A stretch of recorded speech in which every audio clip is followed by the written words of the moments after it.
Lawyers of Reddit, what's your best, most I rest my case moment? Story 1, I was on the losing end of this one.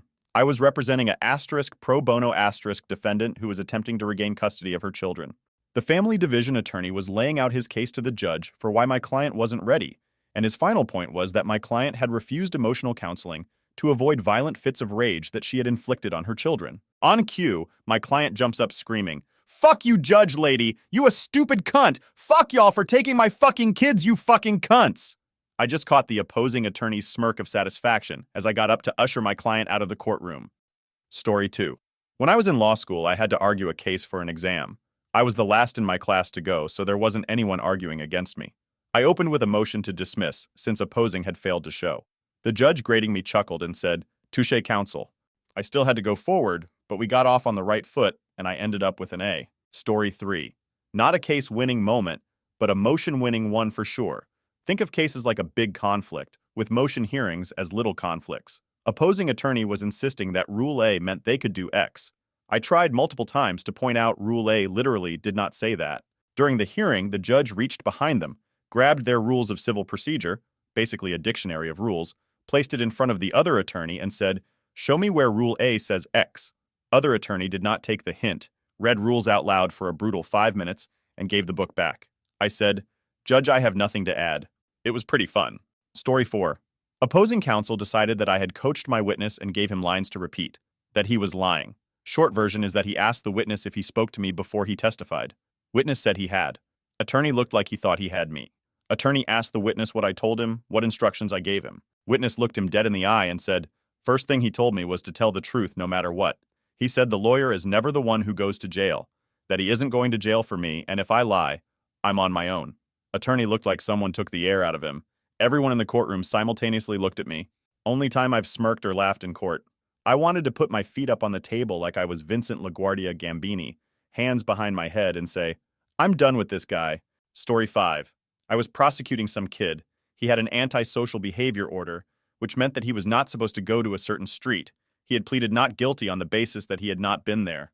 I opened my cross-examination by holding up a map and pointing at the street. I said to him, "You went here, didn't you?" He said, "Yes." In England, we don't say, "I rest my case." Instead, I looked up at the bench, said, "No further questions," and sat down.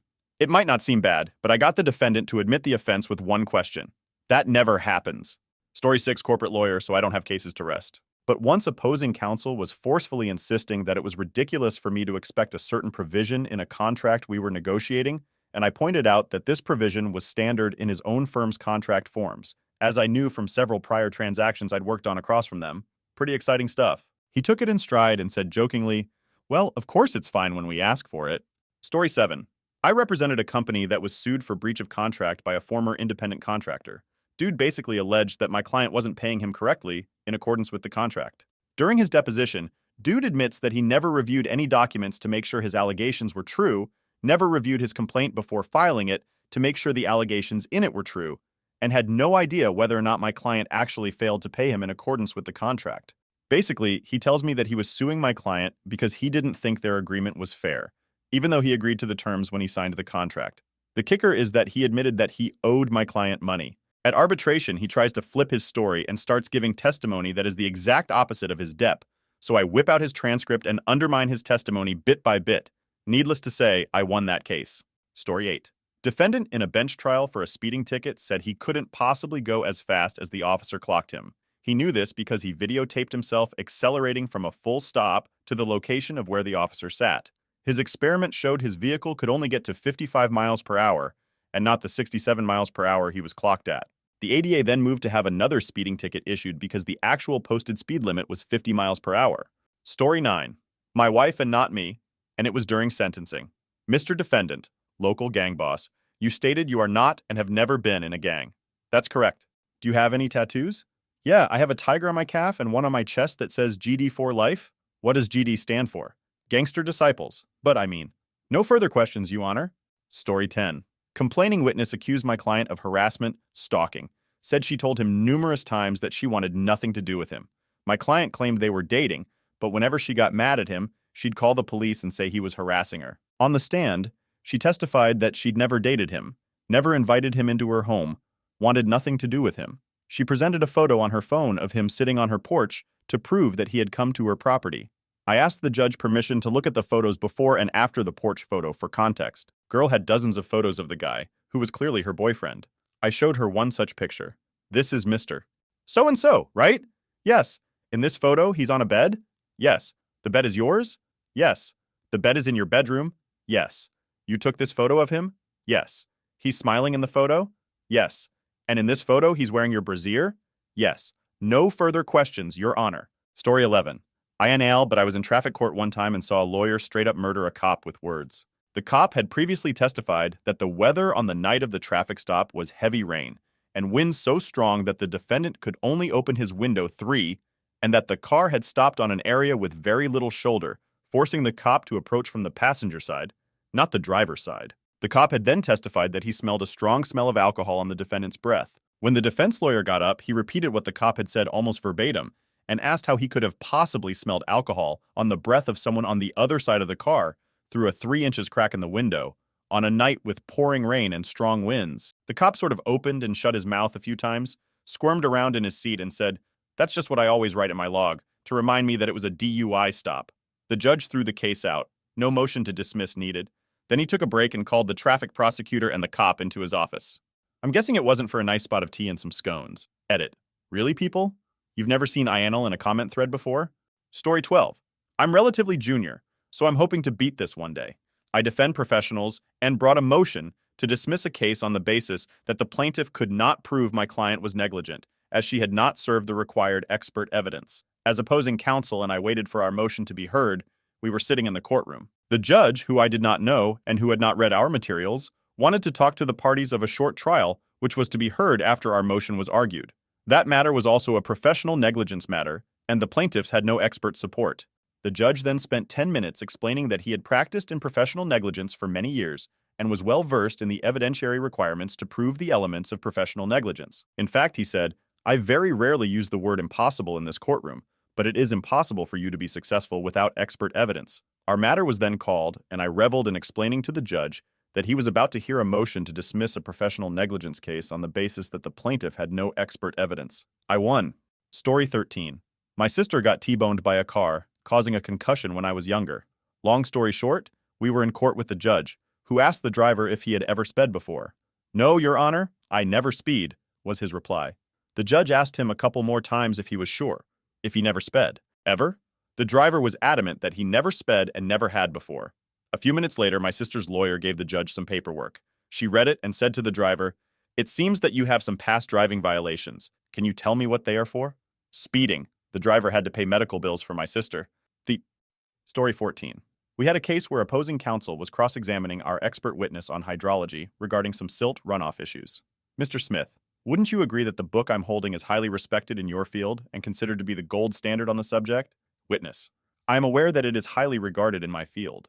Would you be willing to explain, in your own words, what paragraphs 6, 10 on page 121 is describing? Witness reads the passage word for word. Yes, I can read, but could you put this passage in your own words for the court? Witness. These are my own words. I wrote it. Asterisk, asterisk, asterisk. We were the defendants. We were being sued by an HOA over silt in a lake. We were able to prove that we weren't responsible and prevailed. It actually originated from another site and entered the lake elsewhere. However, that site was owned by a very large corporation, and I don't think the HOA wanted to fight with an entity that could fight forever. Story 15. I do mostly solicitor work, so if I'm doing my job right, I don't get a whole lot of these type of moments. That being said, I had a longtime client who was being sued, and I got to shut down the guy suing him in a very satisfying way. So my client had hired a guy, we will call Kevin, as basically a right-hand man for his company. The employment contract wasn't done yet, but they had an agreement that Kevin would work 6 weeks at a lower wage and then sign the contract and get the agreed-upon wage. So the guy works decently for 5 weeks, and then is given the contract to sign. He comes back to the owner, my client, and says that he has some small changes he would like to make. When the owner gets the contract back, he finds that the small changes involve removing the duties and responsibilities section, basically the job description, and the non-compete/confidentiality clause. Not only that, but he has written in a higher salary than agreed and added a bunch of new benefits for himself. Obviously, my client tells him that he can either sign the contract as it was originally laid out, or he can find himself another job. He takes the latter option. But he starts a lawsuit against the owner wanting to be paid for the 6 weeks he was supposed to work, which had already been paid. 2 weeks in lieu of notice, and 5 weeks vacation pay. I got the enjoyable job of telling Kevin, in front of a judge, that he was not entitled to anything under the employment legislation, and the only way he could get any of that would be if he had signed the contract. Judge dismissed the case and awarded costs to the defendant, but not before giving Kevin a lecture on wasting the court's time. Story 16. IP lawyer. Deep in a set of terms and conditions on a website, our client's details, name and contact details, were listed. So it is very evident that they just copy-pasted our client's legal terms and conditions and missed a couple of details they needed to change. I was handed the matter, did a quick Ctrl+F for client details, and it was an open and shut case. Not really that impressive, but saved me hours of time going through each term one after the other, noting exact similarities for a letter of demand. Story 17. I saw another thread asking about this a while ago and someone in there. Story 18. Not a lawyer, but during a particularly nasty employment mediation hearing, I got to ask my former employer a question about payments per employment law. Me. Did you or did you not pay into state-mandated unemployment insurance fund for all your employees past and present? Silence. Mediator. Sir, answer the question. Silence. Mediator. Well, let me ask it. Did you or did you not pay into state-mandated unemployment insurance fund for all your employees past and present? Silence. Mediator. I'll take that as a no. Story 19. As a young attorney, I had stated a claim that an insurance company was dragging out a case in bad faith, in hopes that my elderly client would die before they had to pay him. I was requesting that the trial date be given priority due to my client's advanced age. The judge was no spring chicken himself, and seemed skeptical when he asked exactly how old my client was, maybe thinking that he was in his 70s and must merely seem ancient to a baby lawyer like me. When I responded that my client was 92, and the case has already gone on for 5 years, the judge was visibly shocked and immediately granted my motion for priority, shutting down the insurance company's attorney's attempt to respond. They wrote us a check for $1 million the next week. Story 20. I was representing a woman with a severe neck injury. Opposing counsel presented a test result that showed her cervical exam was normal. I felt almost bad when I pointed out he had the wrong cervical area in mind. Story 21. I'm not a lawyer, but the most memorable court scene I witnessed was approximately 1968 Sacramento K. I was waiting to be tried in traffic court, my usual speeding, before Earl Warren Jr., the son of the great Earl Warren of Supreme Court fame. The guy before me was being tried for reckless driving. When it got down to sentencing, Earl Warren Jr. ordered some nominal fine and that the defendant attend traffic school. The defendant got all upset and began ranting how he didn't need to go to traffic school. As the defendant slowed down, Earl Warren Jr. calmly stated, "Well, sir, I cannot make you attend traffic school. I can only issue the order for you to attend. If I find after 2 weeks you have not attended, I will issue a warrant for your arrest and place you in county jail for 30 days, at the end of which I will renew the order for you to attend traffic school, so we can keep you going in and out of jail until you decide to attend traffic school." The guy just grumbled and walked out of court. Don't know if he did go. I certainly did when I got a similar sentence.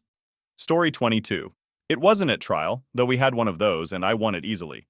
Just always stuck with me because of how clearly the law supported my position, to the point that it was inarguable otherwise, and also because of how ridiculous the claim of monetary damages was. Guy moved out of his apartment, turned in his keys, then came back 15 days later demanding access so that he could retrieve belongings that he had left behind, which at that point had been trashed. It was just some minor furniture-type items. Lampshade is the only thing I clearly remember. And a box of his college notebooks, that is. Notes he took during class. He is furious and sues the landlord in small claims for $5,000, state maximum, because his notebooks have such huge value apparently. They hire me and I respond, which moves the case out of small claims. It's just the way it works here after time in our legal advice. I know this is not the case for every state, but our rule is better than yours, but enough aside. This puts him at a huge disadvantage, because now he can't rely on the lax rules of small claims, so he goes out and hires a lawyer. The lawyer calls me to try to talk settlement. I know her pretty well, so I wasn't rude or anything, but I kind of scoffed and was like, no, that won't be happening, and direct her attention to a particular state statute, then read it out loud to her. This statute, unlike everything else in the law, isn't overly long or wordy or hard to follow. It just says bluntly that when someone actually moves out and gives notice of this, items left after 10 days are abandoned, period, end of story. I could feel her deflate on the phone and encouraged her to dismiss the suit. She did not. We proceeded to a short bench trial in district court that we won. Story 23. Terrible people had stolen all of this little old lady's money. They said it was a gift, but their only evidence was a document in the bad person's handwriting that was allegedly dictated. It said September 2012. No day, just the month. Clearly the rogue had forged that when she found out about the lawsuit and, not remembering when she had stolen it, She hoped if she could guess within the month, no one could challenge her. So I'm questioning her about it. Exhibit B is the little old lady's bank record. Now that withdrawal at the bottom, is that the alleged gift? Yes. Can you read the date of that transaction for me? August 25th, 2012. Thank you. Story 24. I have two that I like to share.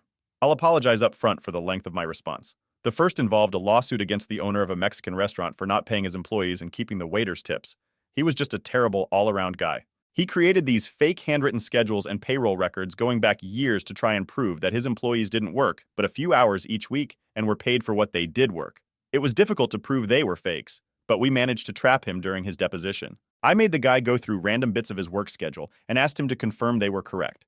We did a random week in February, March, April. Then we got to May.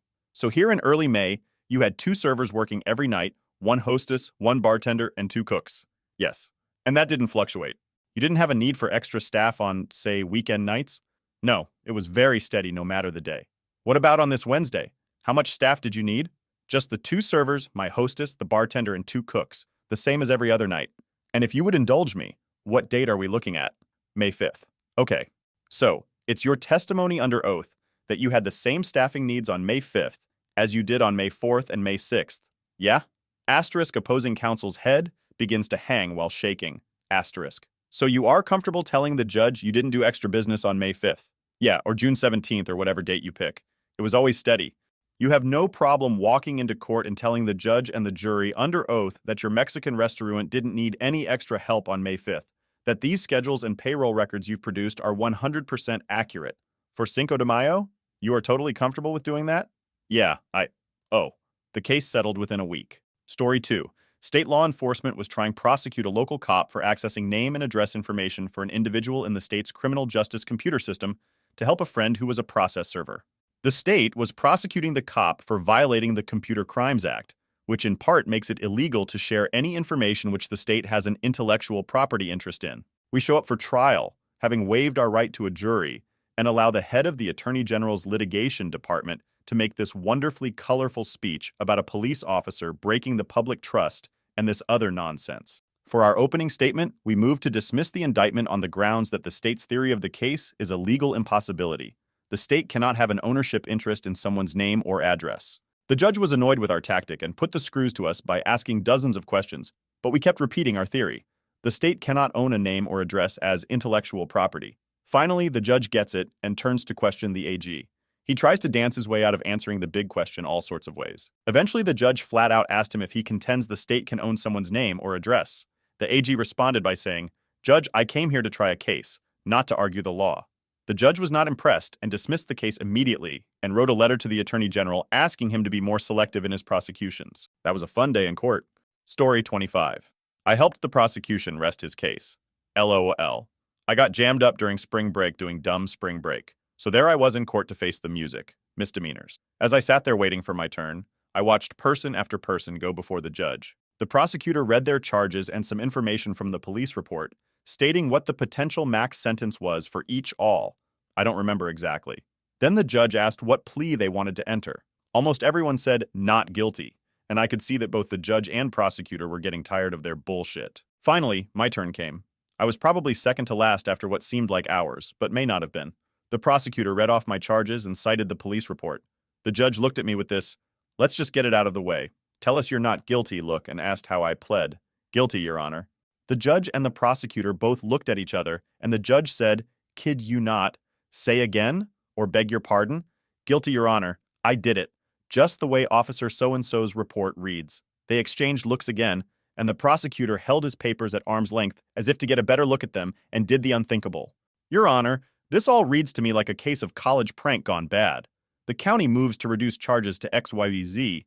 I walked in there expecting some jail time and walked out paying like $110 plus costs. I didn't really know how to feel about the scariest day of my life turning into one of the happiest ones. Story 26. I once had an appeal where the precedent, all from other circuit courts, was very bad for me. The circuit court I was arguing in front of had a decision that was very good for me, but it was unpublished, meaning that it was not precedential. My goal was to convince the court to follow its unpublished decision, not the decisions of the other circuits. During my argument, I cited the unpublished decision. One of the judges interrupts me and asks, "But wasn't that decision unpublished?" I answered, "Yes, but it was well reasoned." He replied with a self-effacing quip. I was on the panel for that decision, so it couldn't have been that well reasoned. The audience laughed a bit.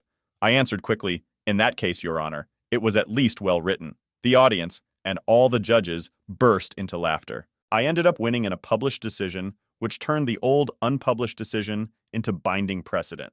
A bit of humor can go a long way in the courtroom, especially when you're flattering the judges. Story 27.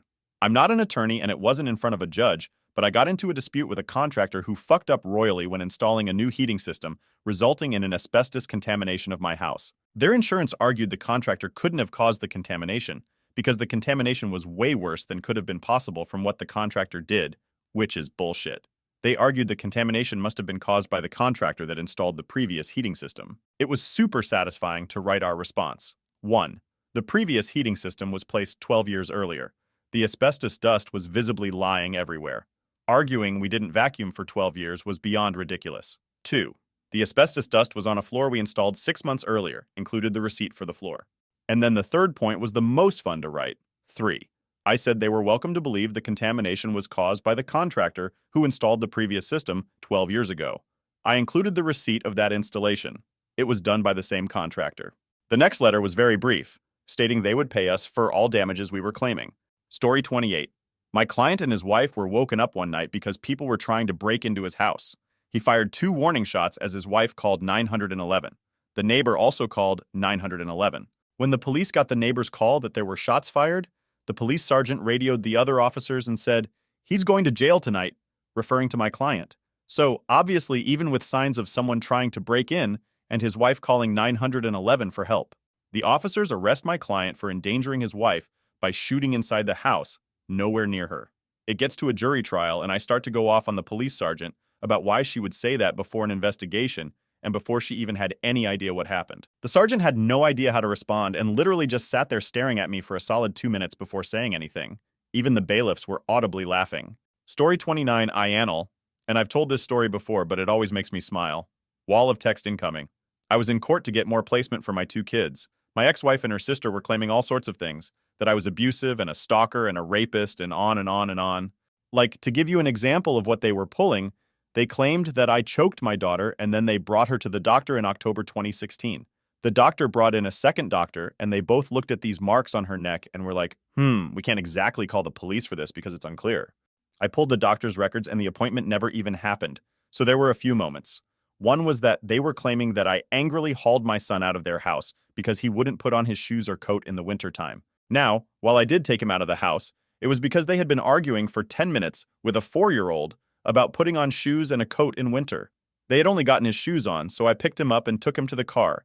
Then he stopped me and wanted to put on his coat. So, this was their big moment. He looked so angry and hauled son out of the house. My attorney has my ex's sister on the stand. She's already unsteady on the stand, muttering and not answering questions clearly and trying to lie without lying.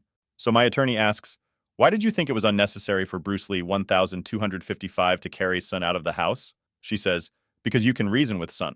He's 4. You really think you can reason with him?" Yes. So in this case, did it work? She froze.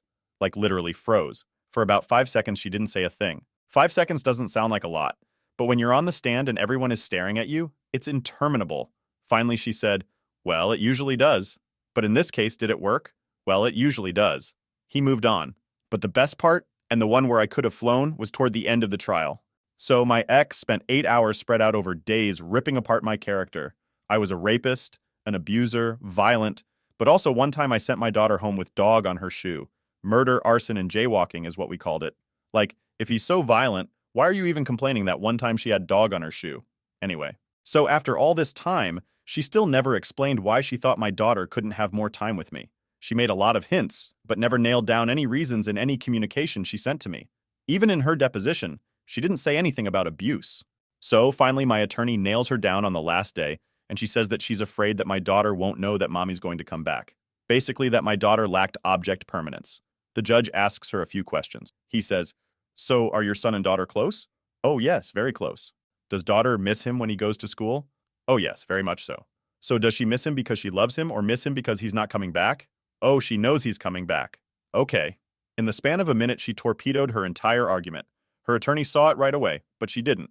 They tried flailing around in the closing arguments, but it was all over and I got more time with my children. Story 32. High school kids spend their day each other off, so they decide to drive to a fast food restaurant to fight. They park, get out, immediately approach, and swing. Kid A connects the first blow squarely and solidity across Kid B and instantly drops him. The whole fight was one punch with a total elapsed time of a few seconds. The restaurant is sued for failure to protect its patrons. The case is weak. Unfortunately, Kid B hit the pavement hard and had severe brain damage. Attempts were made to settle, but they were after millions. We knew walking in they had two former employees testifying about large crowds building up after school. The plaintiff attorney aimed to prove the restaurant had a reasonable expectation of trouble and should have had armed guards in the parking lot. At best, their witnesses wildly exaggerating to the point of perjury. Their credibility was shaky and being highly disgruntled for being fired. We had a list of witnesses ready to refute their claims. At trial, the plaintiff attorney presented first. He spent a long time building up the bad blood between the kids, the serious damages of Kid B, and his potential earning capacity. A lot of foundation work to build sympathy for his client. We break for lunch on day 2, after which it would be the defense presentation. As we were talking through where we were and how we should proceed, we realized the restaurant was not really mentioned at all. Plaintiff held back his star witnesses to rebut the defense presentation the restaurant was safe, so when we reconvened, "Defense rests, Your Honor." The plaintiff attorney fell out of his chair. He begins frantically shuffling papers on his table and was stammering. The judge says, "I take it you will need a few minutes for your close?" After that break, plaintiff's attorney gave one of the worst closing remarks I've ever heard. Jury: Kid B 10% at fault. Kid A 90% at fault. Restaurant 0%. Story 31. Obligatory, not a lawyer, but I was defending myself against a debt collector for a debt so old I could not even remember for sure that it was mine. Me to the debt collector: "Can you provide the actual contract bearing my signature, along with a chain of title to the debt?" Debt collector's lawyer: "Crickets." I look at the judge. Judge to lawyer: "Well, can you?" Debt collector's lawyer while looking through paperwork: Well, no, not at this time, Your Honor." Judge: "Case dismissed. Note: to prove that a debt collector owns your debt, they must prove how it came to own it. Often, old debts are sold and resold over and over again to a number of subsequent debt buyers. When this happens, the debt collector must prove each and every assignment by showing a chain of title reaching all the way back in history to the original creditor. More often than not, for old debts, it is impossible for the collector to show this. Story 32. I was a second-year associate and handling my first trial. I represented the plaintiff. The defendant had an expert witness who had testified previously in about 40 similar cases. This expert came out to my client's property and did a completely bullshit examination of the issue, and his expert report was equally as bullshit. For those of you that don't know, expert testimony needs to meet a certain standard, the Dober standard, at least in my state, in order to be admissible. This guy basically took some photos and put a ruler on the ground a few times to make his report seem legit. The partners at my firm told me it wasn't worth trying to file a Dober motion to strike his report testimony because the case was low value, under $100K, and those types of motions can be very complex, and didn't want to bill the client for it. I was so angry about this guy being deemed an expert that I came in on a weekend, on my own time, and drafted a 20-page motion to strike his testimony. I didn't bill the client a dime. The defendant didn't file a response to my Dober motion to strike. Instead, they waited until right before the expert was set to testify. He had been sitting in court racking up fees for 2 full days beforehand. The judge had the jury leave the room, put the expert on the stand, and allowed the defendant to do a direct examination of their expert. The defendant's attorney, not taking my motion seriously, had their inexperienced associate, just like me, do the examination. It was incredibly basic and didn't respond to any of the points in my motion. I was in charge of doing his cross-exam. It was my first cross-exam of a witness ever. I tore the guy, a seasoned expert witness, apart on the stand. I got his entire testimony and report struck. They also had a second expert witness, who was pretty terrible, but not quite as terrible. I also did his cross-exam. Realizing that they were in serious trouble without their primary expert, and their second expert at risk of getting struck, the lead counsel for the defendant, a named partner at a well-known firm, did the direct exam for the second expert. I again did the cross. I got the second expert's testimony struck except for one very, very tiny area. So essentially, he was forced to testify with both hands tied behind his back. It was the most gratifying moment of my legal career so far. Story 33. I witnessed this sitting in court. It was a drug case, and there was some discussion between the prosecutor, defense attorney, and the judge about the quantity. Judge says something like, "Right, but that's in ounces. How many grams is that?" Prosecutor and defense attorney say they don't know. Judge says, "I mean, we can figure it out. How many grams are in an ounce?" Prosecutor and defense attorney still shrug, like, "Dunno." All of a sudden, the defendant pipes up, 28, 3. Story 34.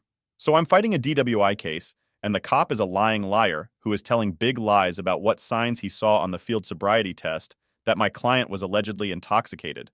The state had not moved expeditiously enough to have a copy of all of the evidence in the case. So we got him up on the stand talking all about how my clients looked on the horizontal gaze nystagmus eye test, then buried him with his own body camera footage which he thought had been destroyed. It wasn't. The judge, the newly elected Democrat in Texas, made findings on the record that the police officer had intentionally lied and misrepresented the truth. The state still tried to fight the case, but it came out the right way.